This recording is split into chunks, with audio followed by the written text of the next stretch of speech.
Assalamualaikum warahmatullahi wabarakatuh. A'udzu billahi minasyaitonir rajim. Alhamdulillahi rabbil alamin wassalatu wassalamu ala asyrafil anbiya'i wal mursalin wa ala alihi wa sahbihi ajma'in. Allahumma anfa'na bima 'allamtana wa 'allimna ma yanfa'una wa zidna 'ilma.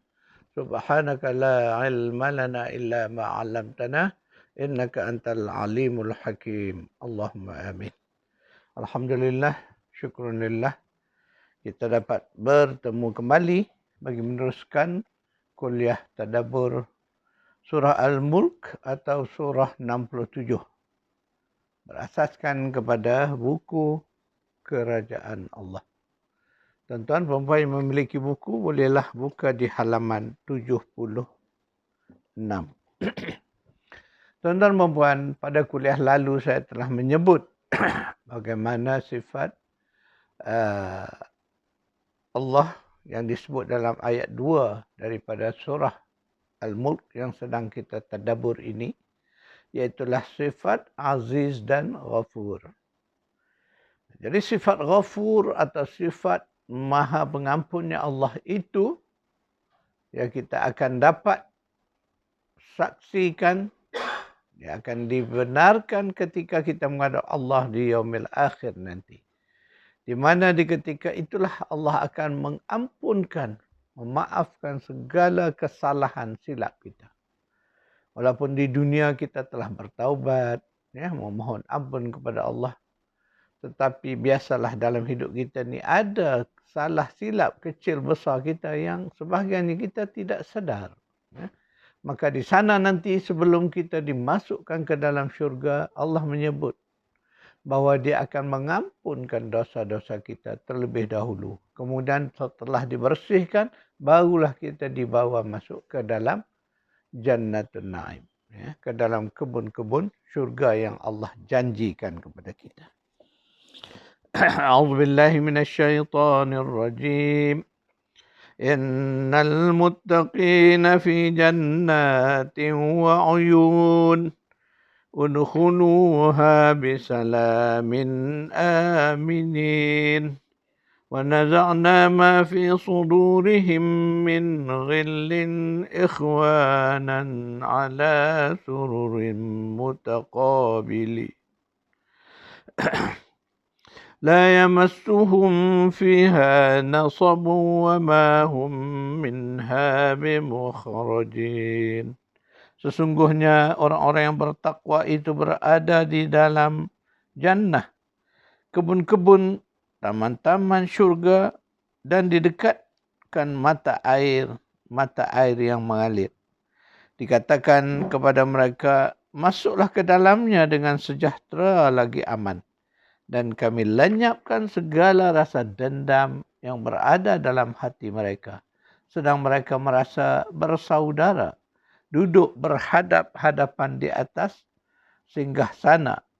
Mereka tidak lelah di dalamnya dan tidak sekali-kali akan dikeluarkan daripadanya.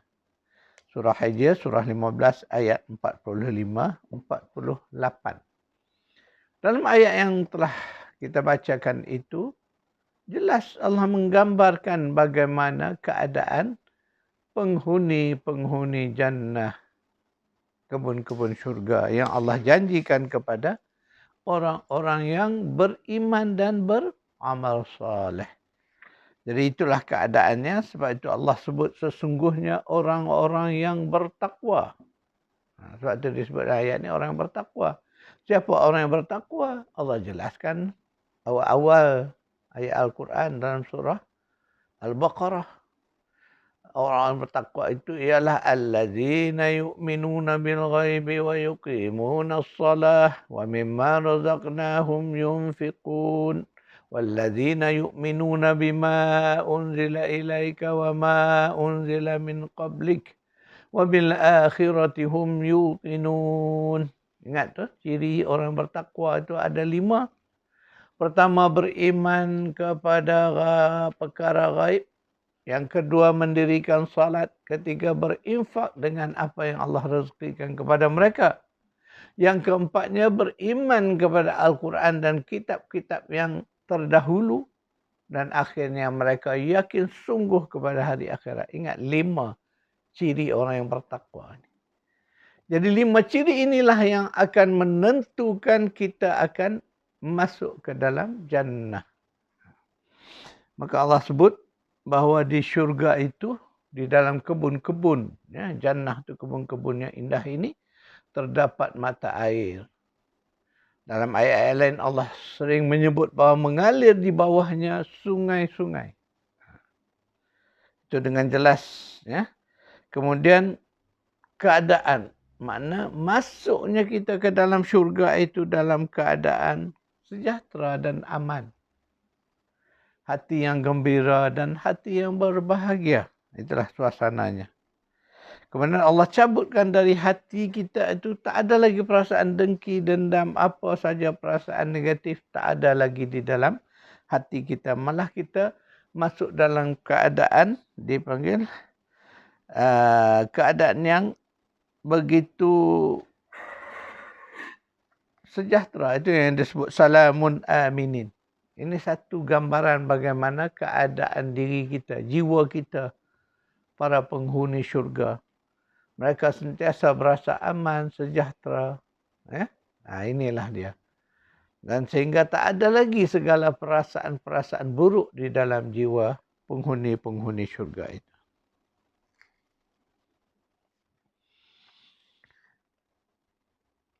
Mereka pula akan bersama dengan orang-orang yang mereka sayangi. Ya. Bersama dengan kelompok orang-orang yang beriman. Saudara-saudara seiman. Ya. Duduk di dalam syurga. Mana bukan bersendirian. Ya. Di dalam syurga itu digambarkan kita duduk berhadapan. Mutaqabilin. Mana saling berdepan antara satu sama lain. Kemudian layanan-layanan yang begitu hebat disebut dengan jelas dan dirincikan oleh ayat-ayat Al-Quran di dalam surah yang lain. Bagaimana digambarkan keadaan di dalam syurga itu, kita berada di atas singgasana yang disebut sebagai tempat yang disebut, ada yang diterjemah sebagai pelamin-pelamin. Tapi kita menyebut dalam istilah hari ini, ya, tempat duduk yang istimewa di dunia ini, kita sebut singgasana lah. Yang itulah yang lebih orang faham. Mana satu tempat duduk bagi orang-orang yang hebat. Singgasana kita sebut. Kalau kita duduk biasa di atas sofa, yang ini lebih hebat dari sofa. Itu yang dia sebut tadi. Itulah gambaran betapa hebatnya, ya, nikmat yang diberikan kepada penghuni syurga. Dengan sifat rahim Allah itu, sifat ghafur dan rahim Allah itu, Allah menunjukkan jalan-jalan ke arah pengampunan. Sebenarnya banyak jalan-jalan yang boleh membawa orang yang beriman kepada keampunan Allah. Kemudian akhirnya akan membawa ke syurga. Mari kita membaca ayat ini. A'udzubillahi minasyaitonirrajim.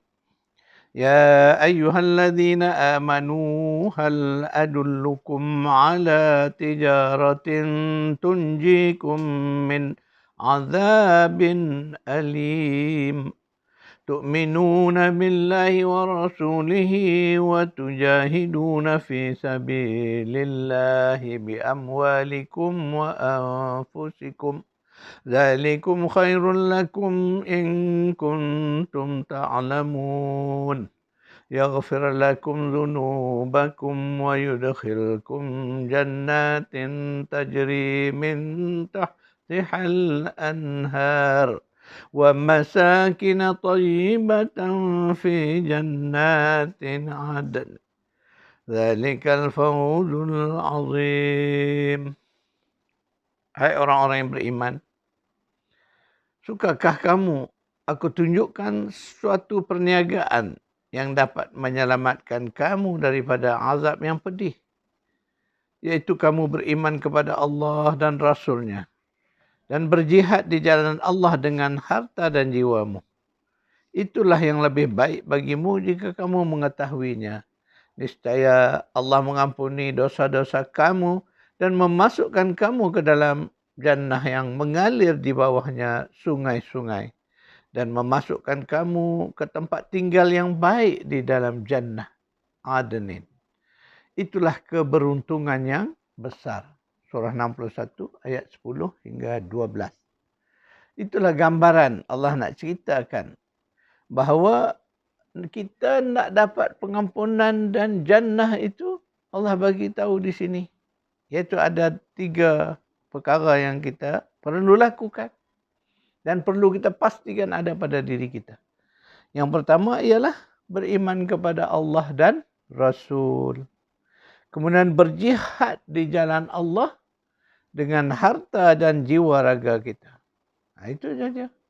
Beriman kepada Allah Rasul, taat kepada Allah dan Rasul, kemudian berjihad.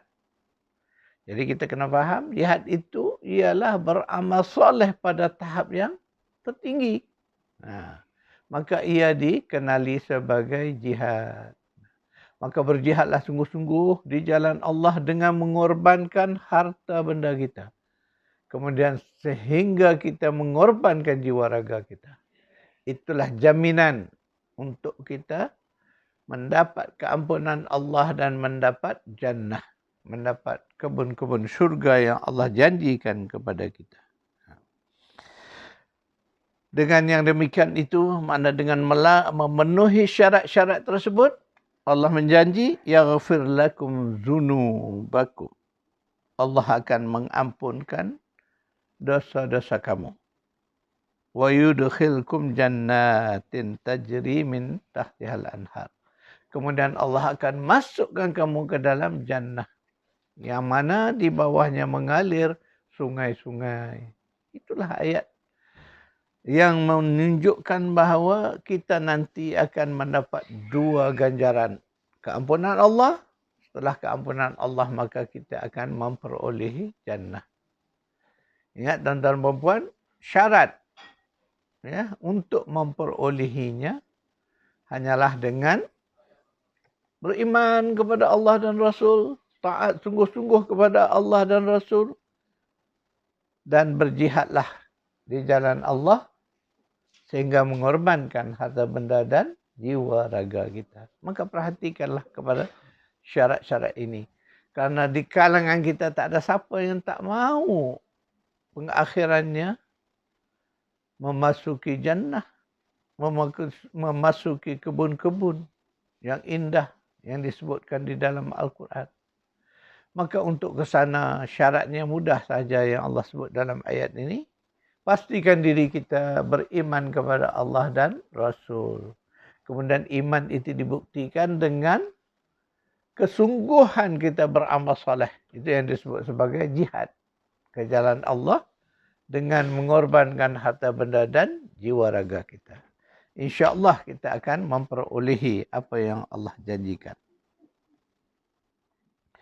Al-Quran menyebut berulang kali gandengan sifat-sifat Ghafurur Rahim sebagai motivasi kepada orang-orang beriman untuk meningkatkan amal soleh dan jihad di jalan Allah.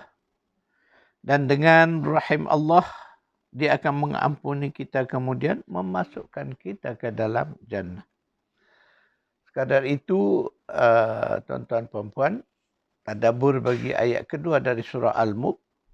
Maka sekarang mari kita melihat apakah agenda bertindak daripada ayat ini.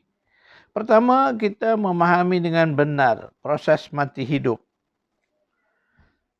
Mati dan hidup semula seperti tasawur Al-Quran.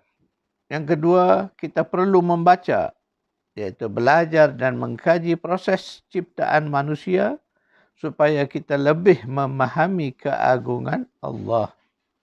Yang ketiga, kita perlu belajar dengan membaca ayat-ayat Allah berkaitan ciptaan manusia supaya kita bertambah yakin akan proses hidup semula sesudah kematian. Yang keempat, Al-Quran menjelaskan bahawa hidup kita bermula dari keadaan mati. Kemudian Allah hidupkan kita, kemudian dimatikan. Seterusnya dihidupkan kembali untuk sebuah kehidupan yang abadi. Kita perlu memahami fakta ini supaya ia akan memotivasikan kita untuk mengejar sasaran hidup sebenar di akhirat kelak. Nombor 5, Allah menciptakan mati dan hidup manusia sebagai ujian untuk dia menilai siapakah yang terbaik di kalangan kita. Kita perlu mengenal pasti ujian-ujian tersebut supaya kita dapat menghadapinya dengan sabar dan redha. 6. Allah menguji manusia dalam dua keadaan, iaitu ujian kebaikan dan ujian keburukan. Ingatlah dan berwaspadalah dengan ujian kebaikan kerana ramai orang kecundang menghadapinya. Nombor 7. Setiap orang akan diuji tanpa mengira statusnya, termasuk para nabi dan rasul turut diuji Allah. Ujian ke atas mereka jauh lebih berat dari ujian kepada manusia biasa. Oleh itu terimalah ujian hidup ini dengan benar, dengan kembali kepada Allah. Nombor 8. Melafazkan inna lillahi wa inna ilaihi raji'un merupakan first aid atau bantuan awal untuk meringankan kesan emosi ketika menghadapi ujian Allah. Inilah penawar ilahiyah yang perlu diamalkan dengan berkesan. Nombor 9. Sentiasa kuatkan semangat dan tingkatkan harapan kepada Allah setiap kali kita diuji olehnya. Kembali kepadanya dan mohon pertolongan kepadanya. Ingatlah pada setiap ujian, Allah mengangkat darjat kita bila kita menghadapinya dengan sabar. Kita akan diberi selawat dari Allah, diberi rahmatnya dan juga memperolehi petunjuknya. Sekarang itu kuliah kita. InsyaAllah saya akan buat catatan nota sedikit.